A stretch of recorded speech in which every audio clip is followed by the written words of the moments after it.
کل پرسوں میں کسی کا نکاح پڑھانے کے لیے گیا، تو وہاں ایک آدمی نے مجھے کہا، نے کہا جی یہ ایک خاتون آپ سے ملنا چاہتی ہیں، تو ان سے ذرا، میں کہا جی ملا. تو وہ خاتون مجھے ملی تو اپنا نام اس نے بتایا، تو میں نے کہا جی فرمائیے. تو وہ اس کو بڑا حیران سی ہو گئی کہ اس نے اپنا نام بتایا. تو میں کہا جی اچھا. تو میں نے اسے کولڈ سا ریئیکشن دیا کہ میں کیا جانا. تو اس کو بڑا برا لگا. میں نے کہا پتہ نہیں کیوں برا لگا، اس کی کیا بات ہے.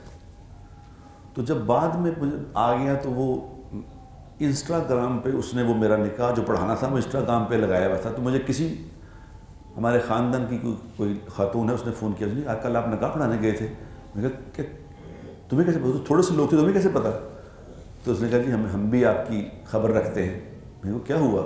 تو اس نے بتایا، انہوں نے کہا جی انسٹاگرام پہ جو وہ خاتون کا نام لیا، اس نے کہا ان کا پیج ہے، تو اس کے لاکھوں لائکس ہیں، لاکھوں اس کے جو ویوز کیا ہوتے ہیں وہ فالوورز استغفر فالوور، کیا ہماری مت مارے گی. فالوورز، حالانکہ فالوورز کا مطلب کیا ہوتا ہے کہ اس کو فالو کرنے والا، اور ہم فالوورز ہیں کس کے. تو مجھے کئی لوگوں نے بتایا، اس نے کہا جی ہم تو خود اس کے فالوور ہیں، آپ نہیں جانتے. آپ اتنے مجھے بے وقوف قرار دیا گیا کہ اتنے آپ احمق ہیں کہ آپ اتنی مشہور عورت کو نہیں جانتے. آپ وہ بھی حیران اس لیے ہوئی کہ بھی میں نے جانتا ہی نہیں ہے. ٹک ٹاک، ہر بندہ ٹک ٹاک، ہر بندہ یہ اب ٹک ٹاک ہے. میرے گھر میں ہمارا ڈرائیور ہے، وہ بھی ٹک ٹاک سٹار ہے. جنہوں کوئی کم نہیں ہو ٹک ٹاک شروع کر دو. پہلے یہ ہوتا تھا جس کو کوئی کام نہیں آتا وہ پراپرٹی ڈیلر ہوتے تھے.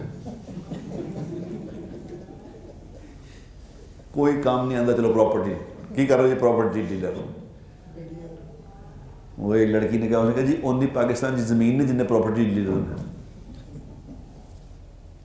اب نہیں، اب پراپرٹی، اب ٹک ٹاکر بن گئے. تو اب وہ ٹک ٹاک سے میڈیا نے اتنی خرابی کر دی، اور ہمارے مولوی صاحبان کہتے رہے حرام ہے حرام ہے. وہ حرام چی، وہ حرام کر گئے سارا کچھ. اب آہستہ آہستہ علماء نے مفتی کرنا شروع کیا. جو پہلے آڈیو، جن کی آڈیوز آتی تھی نا، جن مفتیوں کی مولویوں کی آڈیوز آتی تھیں، اب وہ ویڈیو پہ آ گئے ہیں، اب سامنے آ کے بیٹھ گئے.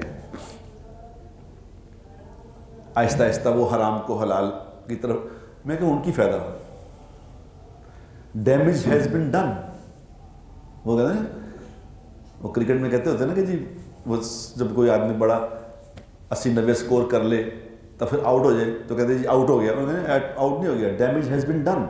کام تو کر گیا، کام انہوں نے کر لیا. اب ہوش آئی ہے کہ جی یہ نہیں، یہ بھی کرنے کا کام تھا.